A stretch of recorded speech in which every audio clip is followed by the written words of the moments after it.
Namaskar. A warm welcome to World News and Indian Perspective on All India Radio. This is Renuka and with me is VC Pramod bringing glimpses of the major developments of the day from across the globe. Over the next half an hour, we shall bring you the latest from the world of politics, economy, sports, entertainment and more. The headlines. Indian Prime Minister Narendra Modi and his Bangladesh counterpart Sheikh Hasina hold bilateral talks in New Delhi. 7 MOUs inked.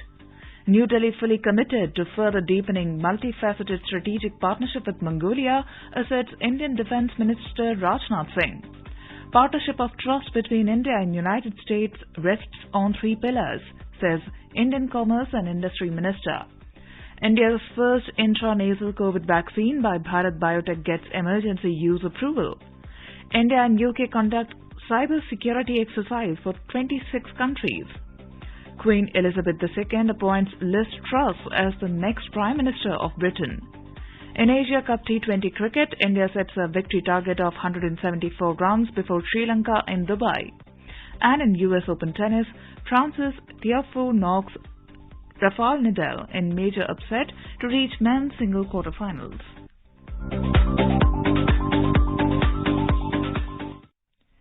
Indian Prime Minister Narendra Modi and Bangladesh Prime Minister Sheikh Hasina held bilateral talks in New Delhi on Tuesday to review and further strengthen the all-encompassing India-Bangladesh partnership. Following the bilateral meeting, the two leaders held delegation-level talks.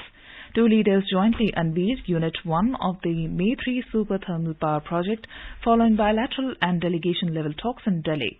The project is being constructed under India's concessional financing scheme. It will add 1,320 megawatt to Bangladesh's national grid. 7 MOUs, including on water resources, railways, science and technology, space technology, were exchanged following the talks. This includes an MOU between the Prasar Bharati and Bangladesh Television on cooperation in the field of broadcasting. In his press statement, India's Prime Minister announced that an important agreement on water sharing from the Kushiara River has been signed. This will benefit southern Assam in India and Sylhet region in Bangladesh. Mr. Modi said that they also stressed on cooperation against terrorism and fundamentalism. आज हमने आतंकवाद और कट्टरवाद के खिलाफ सहयोग पर भी जोर दिया। 1971 की स्पिरिट को जीवंत रखने के लिए भी यह बहुत आवश्यक है कि हम ऐसी शक्तियों का मिलकर मुकाबला करें जो हमारे आपसी विश्वास पर आघात करना चाहती हैं। Prime Minister Modi expressed confidence that India and Bangladesh ties will touch new heights.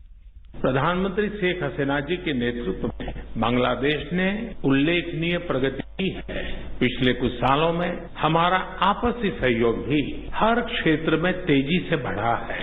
आज बांग्लादेश भारत का सबसे बड़ा डेवलपमेंट पार्टनर और क्षेत्र में हमारा सबसे बड़ा ट्रेड पार्टनर है। हमारे घनिष्ठ सांस्कृतिक और पीपल टू पीपल संबंधों में भी निरंतर वृद्धि हुई है। प्रधानमंत्री शेख हसीना जी और मैंने सभी द्विपक्षीय, क्षेत्रीय और अंतर्राष्ट्रीय मुद्दों पर व्यापक चर्चा की। Speaking on the occasion, the Bangladesh Prime Minister appreciated Mr. Modi's visionary leadership, saying that it continues to provide added momentum to bilateral relations. She arrived on a 4-day visit to India yesterday. Briefing media in New Delhi on Tuesday after bilateral talks between two leaders, India's Foreign Secretary Vinay Quatra said Prime Minister of India Narendra Modi and his Bangladesh counterpart held extensive and productive discussions including political and security cooperation, energy partnership, water conservation and trade and economic ties.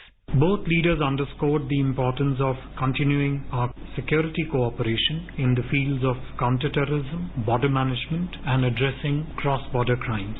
They agreed to further enhance our development partnership, including upgradation of railway infrastructure projects in Bangladesh. Both leaders agreed to build resilient supply chains between both countries and across the region. Both leaders have directed the concerned ministries to commence negotiations on a bilateral comprehensive economic partnership agreement, CEPA, this year in 2022. Our correspondent takes a look at the ties between India and Bangladesh.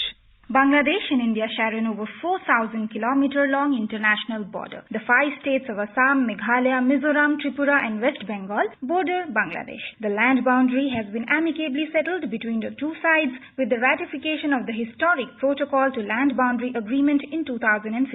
In 2021-22, Bangladesh has emerged as the largest trade partner for India in South Asia and 4th largest export destination for India. In the last 5 years, the bilateral trade has grown from $9 billion to $18 billion.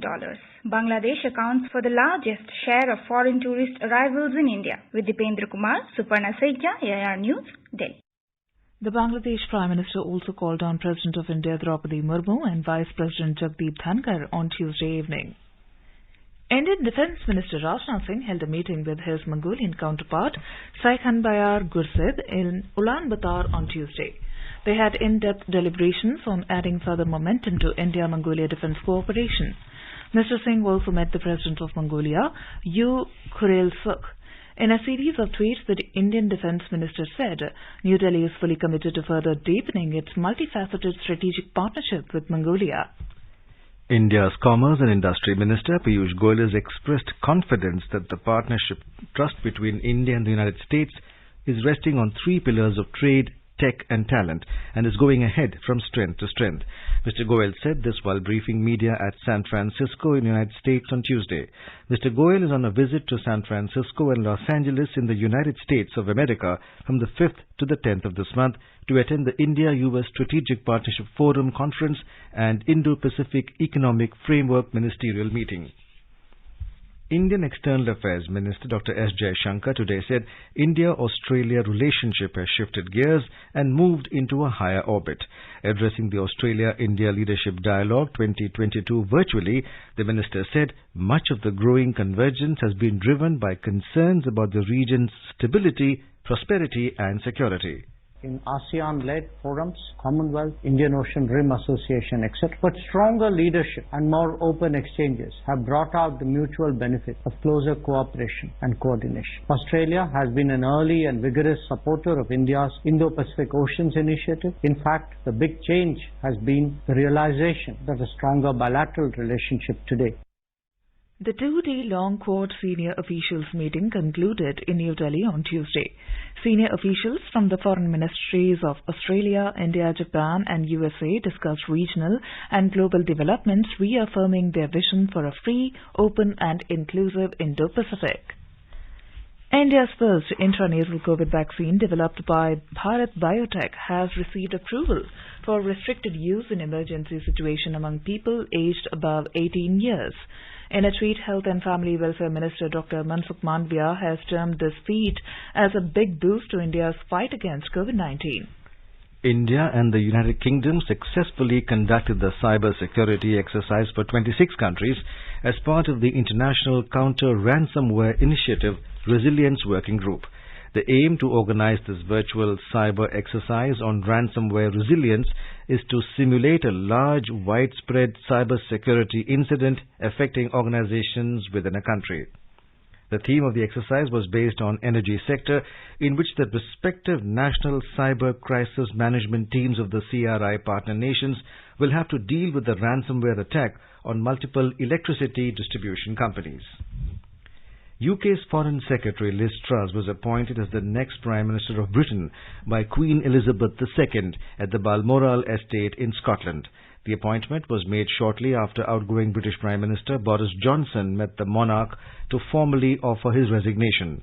Liz Truss takes office a day after Britain's Conservative Party's over 170,000 members elected her as their leader in a tough race against Indian origin former Chancellor Rishi Sunak. In today's Hotspot section, we have a discussion on change of guard in Britain and its significance for India. In conversation, our Vice President Studies and Foreign Policy at Observer Research Foundation, Harsh V. Pant, and AIR correspondent Omvesh Upadhyay. Liz Truss becomes the UK Prime Minister after bringing an end to weeks-long political drama. Truss defeated Indian origin former Chancellor Rishi Sunak in Conservative Party leadership race to hold the top post. Today, in our special discussion on the change of guard in Britain and its significance for India, we have Dr. Harsh V. Pant, Vice President, Studies and Foreign Policy at Observer Research Foundation. Welcome, Dr. Pant. Thank you. Dr. Pant, what will be the priorities of the newly elected Prime Minister Liz Truss to tackle the challenges she has after taking the hold of Supreme Office?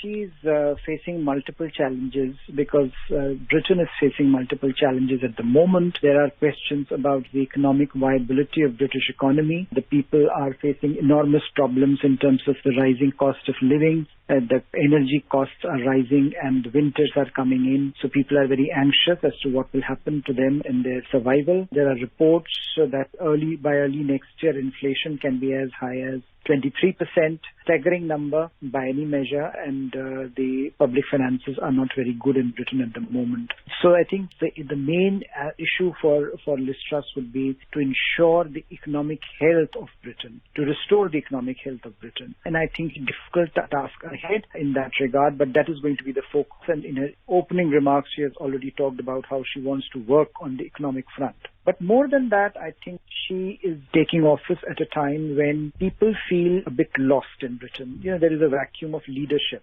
Boris Johnson had actually not been a very effective Prime Minister despite a massive majority in Parliament. He had been missing in action and since in early July, and since then there has been a lack of governance in the country as well, lack of any governing authority. So she has to restore the governance in Britain and also bring together the Conservative Party, which is very badly divided and which has had a very bruising election where Britain, two different visions of foreign and economic policies were presented and division. So she have to heal that to ensure the Conservative Party can win the next election vis-a-vis Labour, where Labour at the moment seems poised to be the winning party. So she has multiple challenges, and none of these challenges are going to be very easy to resolve. Indeed, Dr. Pant, she have to face a lot of challenges, especially what you said about she needs to rediscover the unlimited potential of United Kingdom, as she stated in her statement after winning the elections. Dr. Pant, last year as a cabinet minister, Liz Truss described India as a major opportunity. She said that UK and India are in a sweet spot of trade dynamics. So Dr. Pant, how will Liz Truss as a PM of United Kingdom add on to the positives for India? On India-UK relations, I think this is one area where we can, with some degree of confidence, say that the relationship is going to be moving forward in a very, very positive direction. And over the last decade, what we have seen is that there is a new thrust, there is a new momentum in Indo-UK relationship, because in some ways, India's relationship with the UK have become devoid of the personality cult. That whoever is the Prime Minister in Britain, it does not matter. The personalities don't matter, because the interests of India and Britain are at the moment convergent, and they are willing to work towards. Therefore, we have seen Prime Minister after Prime Minister in Britain trying to build on the relationship with India. That is, I think, a very, very positive development. That is something that I think we are rightfully in the midst of. And the most, and of course, under Johnson, we have seen great engagement with India. And Boris Johnson's last visit to India was very, very fruitful, where in particular the thrust was on early finalization of a free trade agreement. And by and large, Liz Truss, as the Foreign Secretary, has been at the forefront of implementing that policy that Johnson had laid out. So she will be continuing to take that forward. She is very optimistic about India, appreciates what India brings to the table, and she appreciates the convergence between India and the UK. So across various domains, whether it is trade, whether it is technology, whether it is people-to-people ties, or whether it is the Indo-Pacific, where Britain now wants to play a larger role. The convergence between Britain and the UK would ensure that this relationship under Truss will continue to grow. And India, of course, the immediate future would be looking at an early conclusion of the free trade agreement that both sides have said should be done by Diwali. So I think that is where in the short term would... Definitely, sir. India and UK are on a track to conclude negotiations for the comprehensive free trade agreement under the 2030 UK-India roadmap by Diwali, as you said. So, Dr. Pant, Truss has been in full favor of this agreement. In your views, what does this agreement hold for the Indian economy? This agreement, it is what we might have as an early harvest agreement by Diwali, and then the two sides working on a more comprehensive agreement later on. But certainly what this agreement would do is to make India and the UK special trading partners of each other. And India, I I think in recent months have been concluding these agreements. We have had a comprehensive economic partnership agreement with the UAE. We have had the early harvest agreement with Australia. India is working towards other such agreements with Canada and other countries. And I think there is a sense that India, after a long time, serious about concluding these free trade agreements, which in the past India has not been very successful at. So this would give a new momentum to India-UK trade ties. And for UK, this is important because UK is looking for new markets. UK is looking for new partners after its exit from the EU. And India at this point in time is also looking at new trading relationships with countries with which India is comfortable. So we are moving to a phase of globalization where countries that are like-minded, that have converging interests geopolitically, are trying to come together geo-economically. And I think that's where this pact would matter, because India and the UK are convergent on geopolitical matters and they are very comfortable with each other. Dr. Pant, during Liz Truss's visit to India as a foreign secretary in March this year, as Jaishankar and Truss were involved in sharp exchange on oil import and sanctions on Russia, and we know how firm stand India took while talking and discussing about the sanctions on Russia. So now, in the capacity of Prime Minister of United Kingdom, what major decisions can we expect from Liz Truss on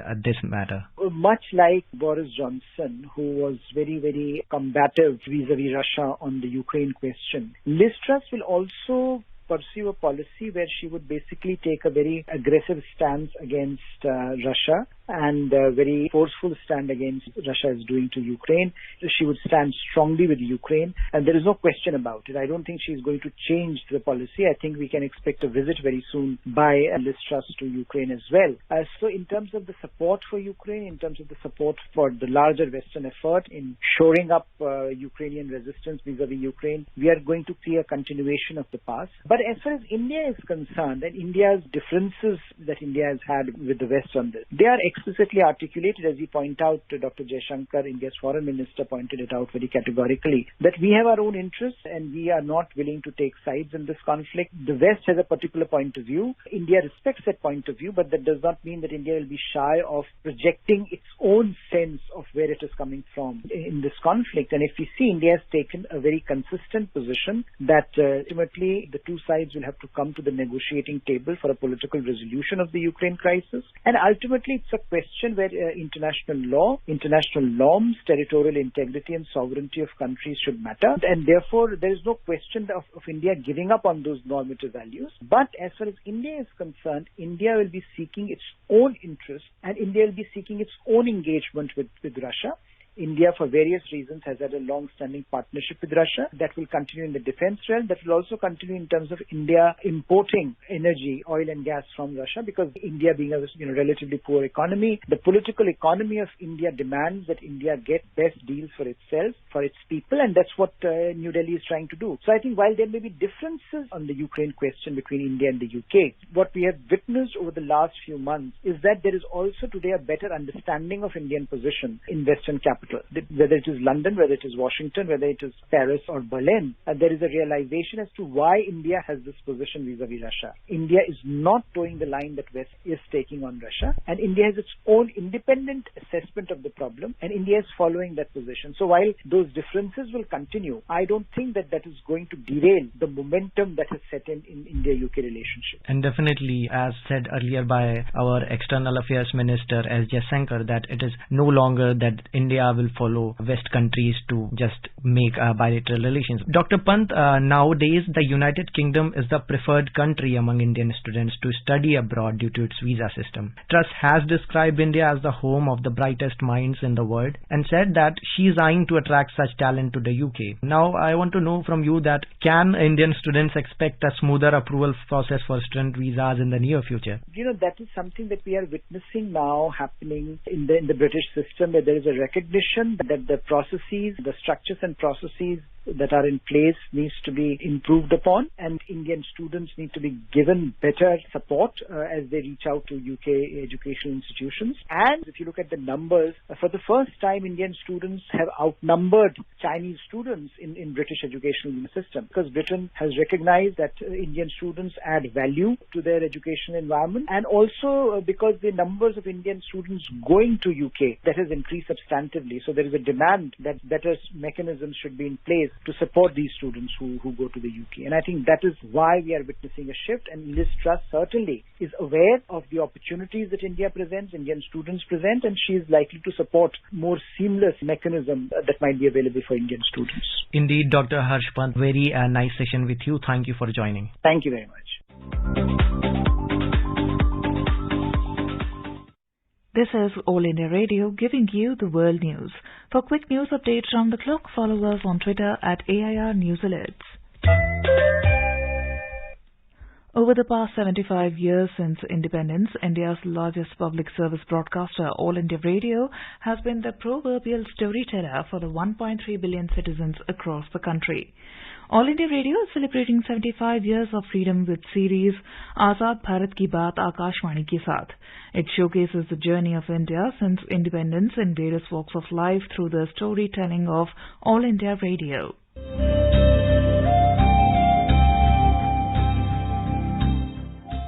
Azad Bharat Ki Baat Akashvani Ke Saath, reliving the journey of India since independence over the last 75 years with All India Radio. From 15th August, the series is being broadcast on All India Radio, 100.1 FM Gold Channel, primetime news bulletins and across all its platforms. Tune in to stay updated with All India Radio.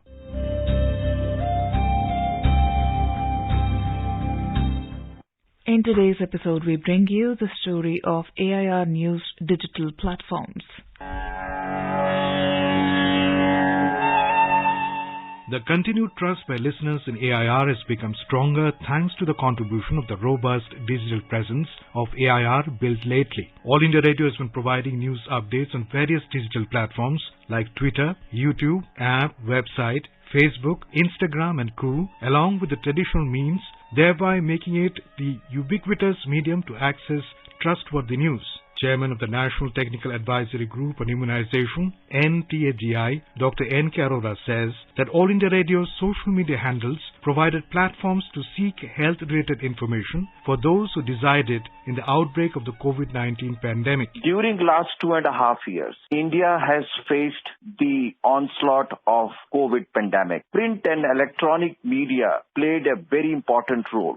Social mobilization was done in a preemptive and proactive manner. Awareness was created and people were given the information in a transparent manner. All India Radio used social media channels like Twitter, Facebook and other platforms to effectively spread the messages, whether it is regarding the awareness, whether about corona appropriate behavior or accepting the vaccination program. It has played a huge role in getting India today what it is today. All India Radio News network digital platforms have achieved trailblazing milestones, the most recent crossing 3 million followers on Twitter. Digital India Corporation CEO Abhishek Singh says the digital platforms of All India Radio are doing a great job. So many people across the country depend on All India Radio for getting their daily dose of news, daily dose of updates, daily dose of insights in all sectors of economy, all the new happenings, not only in India but abroad. So this fact that All India Radio has reached this milestone of 3 million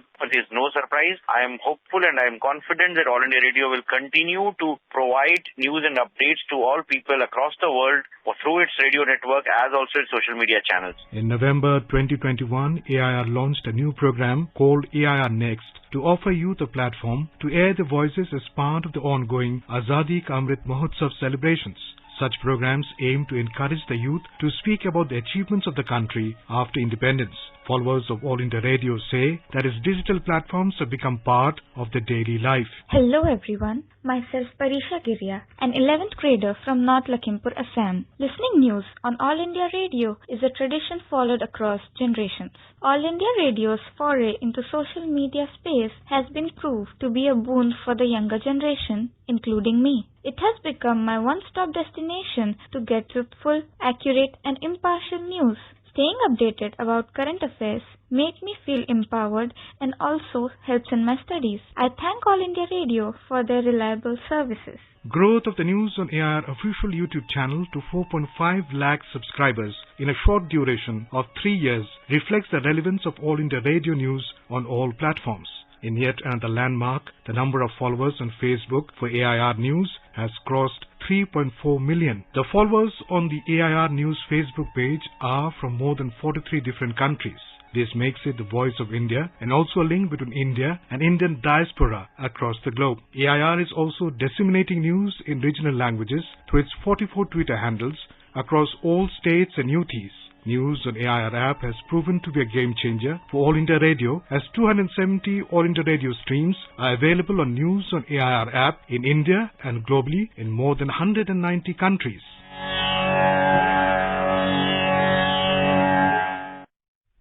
In Asia Cup T20 cricket, chasing a victory target of 174 runs set by India, Sri Lanka were 139 for 4 in 16.4 overs in the Super 4 stage in Dubai when reports last came in.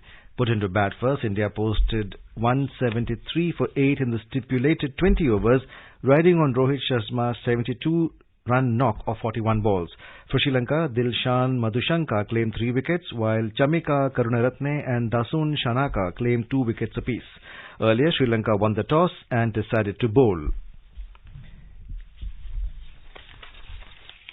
Cricketer Suresh Reynolds announced his retirement from all formats of cricket. In a tweet today, Raina said it has been an absolute honour to represent the country and Uttar Pradesh. He thanked BCCI and his fans for their support and unwavering faith in his abilities. Suresh Raina represented India in 18 tests, 226 ODIs and 78 T20s in an international career spanning 13 years. In US Open tennis, in a shocking exit, 22nd-time Grand Slam champion Rafael Nadal was knocked out of the tournament by America's Francis Tiafoe in the 4th round of men's singles. In the quarterfinals, 22nd seed Tiafoe will meet 9th seed Russian Andrei Rublev, who edged past 7th seeded Britain's Cameron Norrie. The quarterfinal match between Italian 13th seed Matteo Berrettini and 7th seed Casper Ruud of Norway is underway in New York. In the women's singles, 5th seed Ons Jabeur of Tunisia will clash with Australian player Ajla Tomaljanovic later on Tuesday night. Top seed Iga Swiatek defeated unseeded Germany player Jules Niemier to set up a clash with 8th seed American Jessica Pegula, reaching the quarterfinals. Now let's take a look at the major developments around the world as reported in the foreign press. The Globe and Mail reports that U.S. judge agrees to appoint special master in Trump search case. The Washington Post writes UN inspectors to issue nuclear plant report. EU proposes to suspend visa accord with Russia. The Guardian writes 35 civilians killed in convoy blast in Burkina Faso. The Wall Street Journal writes Boris Johnson bows out as UK Prime Minister, ending a tumultuous 3 years in office. The Japan Times writes Pakistan's poor face heavy cost of floods. South China Morning Post writes, with China's yuan tipped to slide further against the US dollar, how much will Beijing tolerate? And now a quick look at the headlines once again. Indian Prime Minister Narendra Modi and his Bangladesh counterpart Sheikh Hasina hold bilateral talks in New Delhi. 7 MOUs inked. New Delhi fully committed to further deepening multifaceted strategic partnership with Mongolia, asserts Indian Defence Minister Rajnath Singh. Partnership of trust between India and United States rests on 3 pillars, says Indian Commerce and Industry Minister. India's first intranasal COVID vaccine by Bharat Biotech gets emergency use approval. India and UK conduct cybersecurity exercise for 26 countries. Queen Elizabeth II appoints Liz Truss as the next Prime Minister of Britain. In Asia Cup cricket, T20 match of Super 4 stage between India and Sri Lanka underway in Dubai. And in US Open tennis, Francis Tiafoe knocks out Rafael Nadal in major upset to reach men's singles quarterfinals. And now, before we end, let us listen to Mahatma Gandhi's favorite bhajan Vaishnava Jan by artists from Eswatini. वैष्णव जन को देने कहिए जय वीर पराई जानी रे पर दुखे उपकार करे तो ये मन अभिमान नानी रे सकलों समान कौने मन में निंदा न करे काच मन निकल रखे जनगण जननी प्रेमी रे वैष्णव जन तो तेने. And with that, we end this bulletin. We'll be back at the same time tomorrow with the next edition of World News.